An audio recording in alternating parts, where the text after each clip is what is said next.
ನಮಸ್ಕಾರ ಸ್ನೇಹಿತರೆ, ದಿಶಿರಾ ಕಿಚನ್ಗೆ ನಿಮ್ಗೆಲ್ಲರಿಗೂ ಸ್ವಾಗತ. ಎಷ್ಟೊಂದ್ ಸರಿ ಅದೇ ತರಕಾರಿ ನೋಡಿ ನೋಡಿ ಬೇಜಾರಾಗೋಗತ್ತೆ. ಪ್ರತಿ ಸರಿ ತರಕಾರಿ ತರಕ್ ಹೋದಾಗ್ಲೂ ಅದೇ ಬೀನ್ಸು ಅದೇ ಕ್ಯಾರೆಟ್ ಏನಪ್ಪಾ ಇದು ಅಂತ ಅನ್ಸ್ಬಿಡುತ್ತೆ ಅಲ್ವಾ. ಆ ಟೈಮಲ್ಲಿ ಸಮಥಿಂಗ್ ಡಿಫ್ರೆಂಟ್ ಆಗಿರೋದು ಏನಾದ್ರೂ ಟ್ರೈ ಮಾಡ್ಬೇಕು ಅಂತ ನಮ್ಗೆ ಅನ್ಸ್ತಿರುತ್ತೆ. ಹಾಗಾಗಿ ನಾನು ಮೊನ್ನೆ ತರಕಾರಿ ತರಕ್ ಹೋದಾಗ ಇದನ್ನ ನೋಡಿ ತಗೊಂಡ್ಬಂದೆ. ಏನು ಅಂತ ಗೊತ್ತಾಯ್ತು ನಿಮ್ಗೆ? ಇದನ್ನ ಮೊಟ್ಟಕೆಸು ಅಂತ ಕರೀತಾರೆ ಉತ್ತರ ಕನ್ನಡದ ಕಡೆ, ದಕ್ಷಿಣ ಕನ್ನಡದ ಕಡೆ ಇದನ್ನ ಚೀಪು ಅಂತ ಕರೀತಾರೆ. ಸೊ ತುಂಬಾನೇ ಒಂದು ಬೆಂಗಳೂರಲ್ಲಿ ಸಾಕಷ್ಟು ಕಡೆ ಈ ತರಕಾರಿ ಸಿಗುತ್ತೆ. ನೀವು ಸುಮಾರು ಸರಿ ಮಾರ್ಕೆಟಿಗೆ ಹೋಗಿ ನೋಡಿರ್ಬೋದು. ಇದು ಎಲ್ಲ ಕಡೆನೂ ಸಿಗುತ್ತೆ. ಹಾಗೆ ತುಂಬಾ ದಿನ ಇದನ್ನ ಈ ತರಕಾರಿನ ಹೊರಗಡೆನೆ ಇಡಬಹುದು. ನಾವು ಹೇಗೆ ಆಲೂಗಡ್ಡೆ ಎಲ್ಲ ಆಚೆ ಇಡ್ತೀವೋ ಅದೇ ತರನೇ ಈ ತರಕಾರಿನ ಕೂಡ ನಾವು ಸುಮಾರು ದಿನದವರೆಗೂ ಕೂಡ ಇಡೋದಕ್ಕೆ ಸಾಧ್ಯ ಆಗುತ್ತೆ. ಸೊ ಈ ತರಕಾರಿಯಿಂದ ಏನ್ ಮಾಡ್ಬೋದು ಅನ್ನೋದನ್ನ ನಾನು ಇವತ್ತು ನಿಮ್ಗೆ ತೋರಿಸ್ತೀನಿ. ಮೊಟ್ಟಕೆಸು ಅಂತ ನಾವಿದನ್ನ ಕರಿತೀವಿ. ಸೊ ಮೊಟ್ಟಕೆಸುವಿನ ಸಾಸಿವೆ ಹೇಗ್ ಮಾಡೋದು ಅನ್ನೋದನ್ನ ನೋಡೋಣ ಬನ್ನಿ. ಮೊಟ್ಟಕೆಸುವನ್ನು ನಾನಿಲ್ಲಿ ಕ್ಲೀನಾಗಿ ತೊಳೆದಿಟ್ಕೊಂಡಿದ್ದೀನಿ. ಸಿಪ್ಪೆ ಕಪ್ಪಾಗಿದೆ ಅಂತ ತಲೆ ಕೆಡಿಸ್ಕೋಬೇಕಾಗಿಲ್ಲ, ಯಾಕೆಂದರೆ ಸಿಪ್ಪೆನ ತೆಗೆದೇನೆ ನಾವಿದನ್ನ ಯೂಸ್ ಮಾಡೋದು. ಕೊನೆಯಲ್ಲಿ ಬೆಂದ ಮೇಲೆ ಸಿಪ್ಪೆ ತೆಗೆಯೋದ್ರಿಂದ ನಾವು ಹಾಗೇನೆ ಇದನ್ನ ಕುಕ್ಕರಲ್ಲಿ ಬೇಯಿಸ್ಕೋಬಹುದು. ಡೈರೆಕ್ಟಾಗಿ ಕುಕ್ಕರಲ್ಲೇ ನಾನು ಹಾಕ್ತಾ ಇದ್ದೀನಿ. ಇದನ್ನು ಮುಳುಗೋವಷ್ಟು ನೀರನ್ನು ಹಾಕಿ ಬೇಯಿಸ್ಕೊಳ್ತಾ ಇದ್ದೀನಿ. ಹೇಗೆ ನಾವು ಆಲೂಗಡ್ಡೆ ಬೇಯಿಸ್ತೀವೋ ಅದೇ ಥರ, ಏನು ಕೂಡ ಡಿಫ್ರೆನ್ಸ್ ಇಲ್ಲ. ಅಷ್ಟೇ ಬೇಗ ಇದು ಕೂಡ ಬೇಯುತ್ತೆ. ರುಚಿಗೆ ತಕ್ಕಷ್ಟು ಉಪ್ಪನ್ನು ಸ್ವಲ್ಪನೇ ಸೇರಿಸ್ತಾ ಇರೋದು, ಆಮೇಲೆ ಉಪ್ಪನ್ನು ಸೇರಿಸ್ಕೋಬೋದು. ಜಸ್ಟ್ ಒಂದು ಸ್ವಲ್ಪ ಉಪ್ಪು ಹಾಕಿ ಇದನ್ನು ಕುಕ್ಕರ್ ಮುಚ್ಚಿ ಒಂದು 2-3 ವಿಷಲ್ ಆಗೋಷ್ಟು ಬೇಯಿಸ್ಕೊಂಡ್ರೆ ಸಾಕು. ಬೇಗನೆ ಆಗುತ್ತೆ, ತುಂಬ ಏನು ಹೊತ್ತಿಡಿಯಲ್ಲ. ಹೇಗೆ ನೀವು ಆಲೂಗಡ್ಡೆ ಬೇಯಿಸುವಾಗ ಎಷ್ಟು ಟೈಮ್ ಹಿಡಿಯುತ್ತೋ ಅಷ್ಟೇ ಟೈಮ್ ಇದಕ್ಕೂ ಹಿಡಿಯುತ್ತೆ. ತುಂಬ ಬೇಗ ಬೇಯುತ್ತೆ. ಬೆಂದ ಮೇಲೆ ಪೂರ್ತಿಯಾಗಿ ಸಾಫ್ಟ್ ಆಗುತ್ತೆ ಅದು. ಹಾಗೆ ಅಷ್ಟರಲ್ಲಿ ನಾವು ಮಿಕ್ಸಿ ಜಾರಲ್ಲಿ ಇದನ್ನೆಲ್ಲ ರುಬ್ಬಿ ರೆಡಿ ಮಾಡ್ಕೊಳ್ಳೋಣ. ಇದು ಮೇಯ್ನಾಗಿ ಮೊಟ್ಟಕೆಸುವಿನ ಸಾಸಿವೆ ಹಸಿ ಸಾಸಿವೆಯಿಂದ ನಾವು ಮಾಡೋದು. ಹಾಗಾಗಿ ನಾನು ಇಲ್ಲಿ ಒಂದು ತೆಂಗಿನಕಾಯಿ ತುರಿ ಏನಿದೆ, ಒಂದು 1/4 ಭಾಗದಷ್ಟು, ಅರ್ಧಕ್ಕಿಂತ ಸ್ವಲ್ಪ ಕಡಿಮೆನೇ ತೆಂಗಿನಕಾಯಿ ತುರಿನ ತೊಗೊಂಡಿದ್ದೀನಿ. ಹಸಿ ತೆಂಗಿನಕಾಯಿ ತುರಿನೇ ನೀವು ಇಲ್ಲಿ ಯೂಸ್ ಮಾಡಿ. ಹಾಗೆ 1 ಸ್ಪೂನಷ್ಟು ಹಸಿ ಸಾಸಿವೆನ ನಾನು ಇದಕ್ಕೆ ಸೇರಿಸ್ತಾ ಇದ್ದೀನಿ. ಸಾಸಿವೆ ಏನಿದೆ ಕಂಪ್ಲೀಟ್ಲಿ ಹಸಿಯಾಗಿ ಮಾಡುವಂಥ ಡಿಶ್ಶು. ಇದನ್ನು ಹುರಿದು ಸೇರಿಸಬೇಡಿ, ಡೈರೆಕ್ಟಾಗಿ ಹಸಿ ಸಾಸಿವೆ ಒಣಮೆಣಸಿನಕಾಯಿನೇ ಕೂಡ ನಾವಿಲ್ಲಿ ಸೇರಿಸ್ತಾ ಇರೋದು. ಖಾರ ಎಷ್ಟು ಬೇಕೋ ಅಷ್ಟು ಒಣಮೆಣಸಿನಕಾಯಿನ ಹಾಕ್ಕೊಳ್ಳಿ. ಹಾಗೆ ಹುಣಸೆ ಹಣ್ಣು ತುಂಬಾ ಮುಖ್ಯ. ನೀವು ಹುಣಸೆ ಹಣ್ಣು ಹಾಕಿಲ್ಲ ಅಂದರೆ ಬಾಯಿ ತುರಿಸುತ್ತೆ. ಮೊಟ್ಟಕೆಸು ಆಗಲಿ ಯಾವುದೇ ಕೆಸುವಿನ ಜಾತಿಗೆ ಸೇರಿದ್ದೇನಿರುತ್ತೆ, ಹುಣಸೆ ಹಣ್ಣು ಹಾಕಿಲ್ಲ ಅಂದರೆ ನಾಲಿಗೆ ತುರಿಸೋದಕ್ಕೆ ಶುರುವಾಗುತ್ತೆ. ಸೊ ಹಾಗಾಗಿ ಹುಣಸೆ ಹಣ್ಣನ್ನು ಹಾಕೋದಕ್ಕೆ ಮರಿಬೇಡಿ.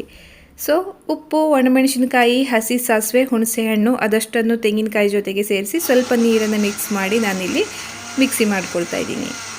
ಒಣಮೆಣಸಿನ್ಕಾಯಿ ಹಾಕಿರೋದ್ರಿಂದ ಕಲರ್ ಕೂಡ ತುಂಬ ಚೆನ್ನಾಗಿ ಬಂದಿರುತ್ತೆ. ಈಗ ಇದು ಪೂರ್ತಿಯಾಗಿ ಸಣ್ಣ ಆಗಿದೆ. ಇಷ್ಟು ಸಣ್ಣ ಆದರೆ ಸಾಕು. ನೀಟಾಗಿ ನುಣ್ಣಗೆ ಅದನ್ನ ರುಬ್ಕೊಂಡು ಕೊನೆಯಲ್ಲಿ ನಾವು ಇದಕ್ಕೆ ಒಂದು ಸ್ವಲ್ಪ ಮೊಸರನ್ನು ಆ್ಯಡ್ ಮಾಡಿ ಮತ್ತೆ ಮಿಕ್ಸಿ ಮಾಡ್ಕೊಳ್ತೀನಿ. ನೆನಪಿರಲಿ, ಪೂರ್ತಿ ಸಣ್ಣ ಆದಮೇಲೆ ಕೊನೆಯಲ್ಲಿ ಇದಕ್ಕೆ ಸ್ವಲ್ಪ ಮೊಸರನ್ನು ಆ್ಯಡ್ ಮಾಡಿ ಮತ್ತೆ ಮಿಕ್ಸಿ ಮಾಡ್ಕೊಳ್ಳಿ. ಜಸ್ಟ್ 1 ರೌಂಡ್ ತಿರುಗಿಸ್ಕೊಂಡ್ರು ಕೂಡ ಸಾಕು. ಏನು ಕೂಡ ಕಷ್ಟ ಇಲ್ಲ. ಇದು ತುಂಬಾ ಸುಲಭವಾಗಿ ಆಗುವಂಥ ರೆಸಿಪಿ. ತುಂಬ ಬೇಗ ಆಗುತ್ತೆ. ಹಾಗೆ ಅಷ್ಟೇ ರುಚಿಯಾಗಿ ಕೂಡ ಇರುತ್ತೆ. Something different taste. ನಾರ್ಮಲ್ ಆಗಿ ನಾವು ಹಸಿ ಸಾಸಿವೆಯಿಂದ ಯಾವುದೇ ಪದಾರ್ಥಗಳನ್ನು ಮಾಡಲ್ಲ, ಜೀರಿಗೆನ ಮ್ಯಾಕ್ಸಿಮಮ್ ಯೂಸ್ ಮಾಡ್ತೀವಿ. ಬಟ್ ಇದು ಸಾಸಿವೆಯಿಂದ ರೆಡಿ ಮಾಡುವಂಥ ಒಂದು ಸ್ಪೆಷಲ್ ಡಿಶ್ಶು. ಹಾಗೆ ಅದ್ರ ಜೊತೆಗೆ ಸ್ವಲ್ಪ ನೀರನ್ನು ಮಿಕ್ಸ್ ಮಾಡಿ ನಾನು ಒಂದು ಪಾತ್ರೆಗೆ ಇದನ್ನ ಹಾಕ್ಕೊಳ್ತೀನಿ. ಈಗ ಮಿಕ್ಸಿ ಮಾಡಿ ರೆಡಿಯಾಗಿದೆ. ನೆಕ್ಸ್ಟ್ ನಾವು ಇದಕ್ಕೆ ಬೇಯಿಸಿರೋ ಅಂಥ ಮೊಟ್ಟಕೆಸು ಏನಿದೆ ಅದನ್ನು ಸೇರಿಸ್ಬೇಕಾಗಿರೋದು ಅಷ್ಟೇ.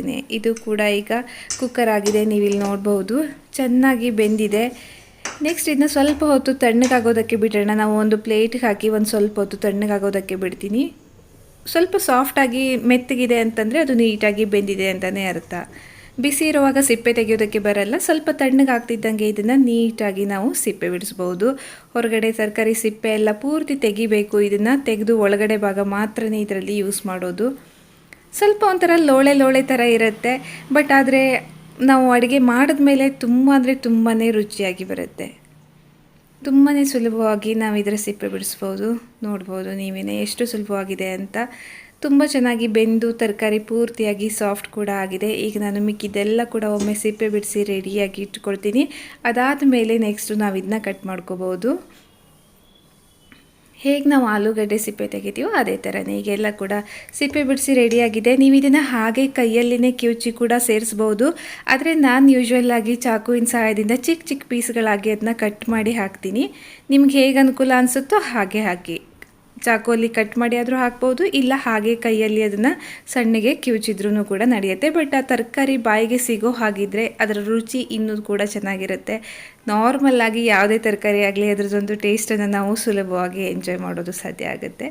ಸೊ ಹಾಗಾಗಿ ನಾನು ಇದನ್ನ ಚಿಕ್ಕ ಚಿಕ್ಕ ಪೀಸ್ಗಳಾಗಿ ಚಾಕುವಿನ ಸಹಾಯದಿಂದ ಕಟ್ ಮಾಡಿ ಹಾಕ್ತೀನಿ. ಕಟ್ ಮಾಡುವಾಗ ಮಾತ್ರ ಸ್ವಲ್ಪ ಜಾಗ್ರತೆ.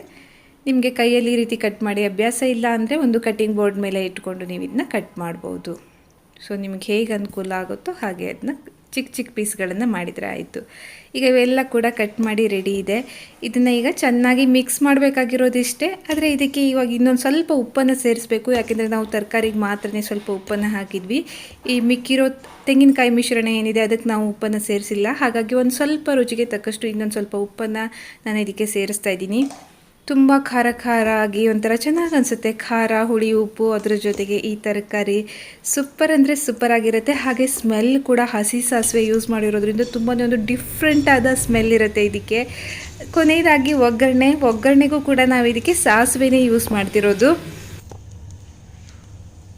ಸಾಸಿವೆಯಿಂದನೇ ಮಾಡುವಂಥ ಒಂದು ಅಡುಗೆ ಆಗಿರೋದ್ರಿಂದ ಸಾಸಿವೆ, ಒಣಮೆಣಸಿನ್ಕಾಯಿ, ಸ್ವಲ್ಪ ಹಿಂಗು ಹಾಕಿ ನಾನು ಇದಕ್ಕೆ ಒಗ್ಗರಣೆ ಕೊಡ್ತಾ ಇದ್ದೀನಿ. ಕರಿಬೇವನ್ನು ಕೂಡ ನೀವು ಬೇಕಿದ್ದರೆ ಒಗ್ಗರಣೆಗೆ ಆ್ಯಡ್ ಮಾಡ್ಕೋಬೋದು. ಸೊ ತುಂಬಾ ಸಿಂಪಲ್ಲಾಗಿ ಪಟಾಪಟ್ಟಾಗಿ ಮೊಟಕೆಸುವಿನ ಅಥವಾ ಚೇಪುವಿನ ಸಾಸಿವೆ ಅಂತ ನಾವೇನು ಹೇಳ್ತೀವಿ ಅದು ರೆಡಿನೇ ಆಗೋಯಿತು. ಇದು ಅನ್ನದ ಜೊತೆ ಸೇರಿಸಿ ತಿನ್ನೋದಕ್ಕೆ ಹೇಳಿ ಮಾಡಿಸಿದಂಥ ರೆಸಿಪಿ. ಇದನ್ನು ನಾವು ಮಾಡಿ ಒಂದು 5-6 ಅವರ್ಸ್ವರೆಗೂ ಹೊರಗಡೆ ಇಡ್ಬೋದು. ಅದಕ್ಕಿಂತ ಜಾಸ್ತಿ ಇಡ್ತೀರಾ ಅನ್ನೋಗಿದ್ರೆ ಇದನ್ನ ಫ್ರಿಜ್ಜಲ್ಲೇ ಇಡಿ. ಸೊ ಒಂದು ದಿನ ಸ್ಟೋರ್ ಮಾಡ್ಬೋದಷ್ಟೇ, ಅದಕ್ಕಿಂತ ಜಾಸ್ತಿ ಸಮಯ ಇದು ತುಂಬ ಚೆನ್ನಾಗಿರಲ್ಲ. ಅವತ್ತೇ ಮಾಡಿ ಆಗಿಂದಾಗಲೇ ಬಿಸಿ ಬಿಸಿ ಅನ್ನೋದ ಜೊತೆ ಯೂಸ್ ಮಾಡಿದ್ರಂತೂ ತುಂಬ ಅಂದರೆ ತುಂಬಾ ರುಚಿಯಾಗಿರುತ್ತೆ. ಅದರ ಫ್ಲೇವರ್ ಕೂಡ ಸಮಥಿಂಗ್ ಡಿಫ್ರೆಂಟ್ ಆಗಿರುತ್ತೆ. ನೀವು ಮಾಡೋ ಮಿಕ್ಕೆಲ್ಲ ಅಡುಗೆಗಳಿಗಿಂತ ಇದೊಂದು ವಿಭಿನ್ನವಾದ ಅಡುಗೆ ಅಂತಲೇ ಅನ್ಬೋದು. ಖಂಡಿತವಾಗಿಯೂ ಕೂಡ ಮನೆ ಜನರು ಎಲ್ಲರೂ ಕೂಡ ಇದನ್ನ ಇಷ್ಟಪಟ್ಟು ತಿಂತಾರೆ. ಸೊ ಇದೊಂದು ಹೊಸ ಥರದ ತರಕಾರಿ, ಇದನ್ನ ಒಮ್ಮೆ ಟ್ರೈ ಮಾಡಿ ನೋಡಿ. ಸೊ ಮೊಟಕೆಸುವಿನ ಸಾಸಿವೆ ಏನಿದೆ ರೆಡಿ ಆಯಿತು. ಖಂಡಿತವಾಗಿಯೂ ಕೂಡ ಇದನ್ನ ಅನ್ನದ ಜೊತೆ ಟೇಸ್ಟ್ ಮಾಡಿ ನೋಡಿ. ನೋಡಿದ್ರಲ್ವಾ ವಿಡಿಯೋನ, ಹೇಗನ್ಸ್ತು? ಹೊಸ ತರದ ರೆಸಿಪಿ ನಿಮ್ಗೆ ಇಷ್ಟ ಆಗಿರುತ್ತೆ ಅಂತ ಅನ್ಕೊಳ್ತೀನಿ. ಹಾಗೆ ವಿಡಿಯೋ ಇಷ್ಟ ಆಗಿದ್ರೆ ಒಂದು ಲೈಕ್ ಮಾಡಿ, ಹೊಸಬರಾಗಿದ್ರೆ ಸಬ್ಸ್ಕ್ರೈಬ್ ಮಾಡಿ, ಅನಿಸಿಕೆಗಳನ್ನ ಆಸ್ ಯೂಶುವಲ್ ಕಮೆಂಟ್ ಅಲ್ಲಿ ತಿಳಿಸಿ. ನೆಕ್ಸ್ಟ್ ಟೈಮ್ ತರಕಾರಿ ತರಕ್ ಹೋದಾಗ ಅದೇ ತರಕಾರಿನ ಮತ್ತೆ ತರೋದ್ರ ಬದಲು ಒಮ್ಮೆ ಡಿಫ್ರೆಂಟ್ ಆಗಿರುವಂತ ಇನ್ಯಾವ್ದಾದ್ರು ತರಕಾರಿನ ಟ್ರೈ ಮಾಡಿ ನೋಡಿ. ಬಿಕಾಸ್ ಸಣ್ಣ ಪುಟ್ಟ ಬದಲಾವಣೆಗಳು ಕೂಡ ನಮ್ಮ ಲೈಫಲ್ಲಿ ಸಾಕಷ್ಟು ಸಂತೋಷವನ್ನ ಮೂಡಿಸುತ್ತೆ. ಸಿಗೋಣ ಮುಂದಿನ ವಿಡಿಯೋದಲ್ಲಿ. ಅಲ್ಲಿವರೆಗೆ ಧನ್ಯವಾದ.